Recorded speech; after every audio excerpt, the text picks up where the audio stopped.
भारतीय स्वतंत्रता दिवस हा मोठ्या उत्साहात आणि अगदी मनापासून मोठ्या प्रमाणात साजरा होतो आहे। याकरिता या स्वातंत्र्याकरिता ज्या क्रांतीवीरांनी आपले बलिदान दिले, आज प्रत्येकाचं नाव घेण्यापेक्षा त्या सर्वांना मी श्रद्धांजली अर्पित करतो आणि आपण सर्वांचं मनपूर्वक अभिनंदन करू।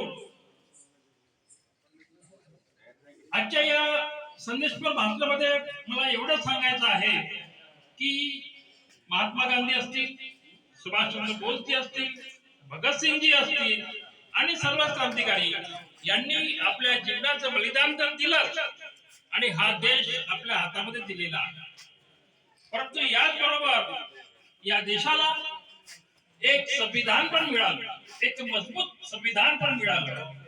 ज्या संविधानाच्या जोरावर आज आपण आपलं पूर्ण राज्यकारभार चालतो आहे आणि चालवला जात आहे।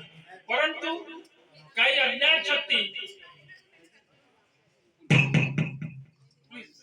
जरा बोलून घ्या तुम्ही, मग मी बोलतो ना, तुमचा आवाज इथपर्यंत येतो आहे।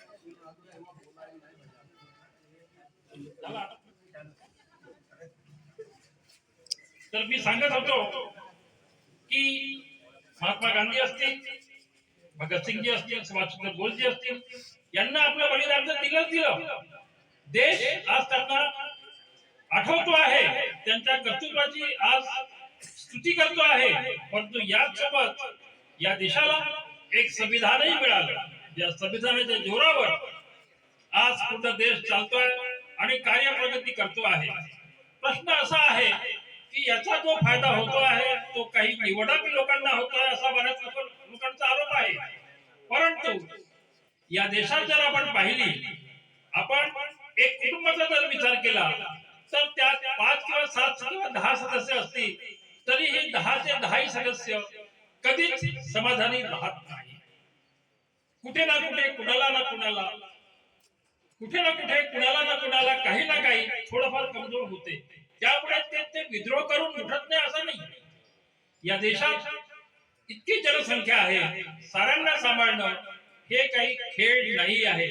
परंतु आज संविधानाच्या जोरावर जो की डॉक्टर बाबासाहेब आंबेडकरांनी या देशाला दिलं, त्या जोरावर सर्व व्यवस्थित होते आहे आणि चांगले होते आहे। डॉक्टर बाबासाहेबांनी जो मूलमंत्र दिला, समानता हा त्यांचा मूलमंत्र होता। त्यांनी एकच संदेश दिला, शिका, संघटित व्हा आणि संघर्ष करा। या तीनही गोष्टींचा जो भास आहे, जो भाव आहे, तो अत्यंत महत्वाचा आहे। कारण याचा शब्दशः अर्थ न घेता जर विस्तृत रूपाने आपण जर पाहिलं तर ते देशाला पोषक असंच त्याचा अर्थ निघतो। आज खूप विस्तृत बोलण्यासारखी नाही, बाकी इथे बोलायचे आहे। मला आजच्या या संदर्भात आयोजकांनी बोलण्याचा एक चान्स दिला, मी त्यांचे आभार व्यक्त करतो। आणि परत एकदा मी नारा देतो, तो सर्वांनी जोरात म्हणायचा,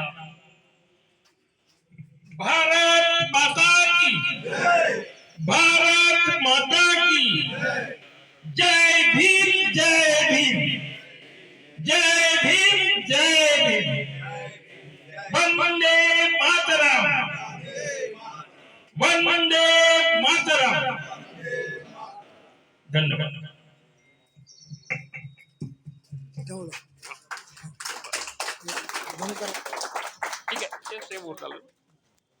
यानंतर आमच्या सर्वोदय एक्सरसाइज ग्रुप मधले सगळ्यात ज्येष्ठ सदस्य श्री विश्वनाथजी धोपटे साहेब हे आज देशभक्तीपर